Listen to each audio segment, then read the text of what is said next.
無論日頭定係夜晚，當你嘅寵物遇到緊急嘅情況，千祈唔好猶豫，第一時間要嚟到寵物診所就醫。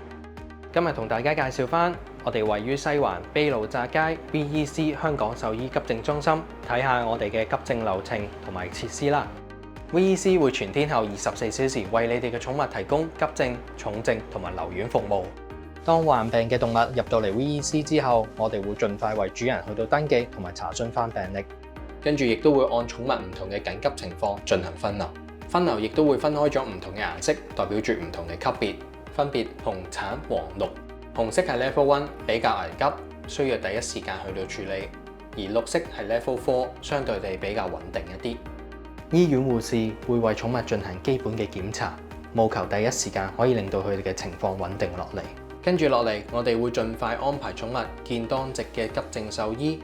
如果需要留院嘅話，我哋亦都會有專業嘅獸醫同姑娘全天候24小時監測住寵物嘅狀況，每日都會有專人同寵物主人緊密聯繫同埋匯報情況。除咗提供24小時急症及留院之外，其他嘅服務亦都包括各項外科手術、深切治療以及氧氣箱、獸醫上門診症、CT、內窺鏡、輸血以及氧氣機租借服務。當寵物遇到緊急嘅情況，記低我哋嘅電話號碼，第一時間打電話俾我哋，或者直接嚟到 VEC，我哋會為你哋嘅寵物進行適當嘅治療。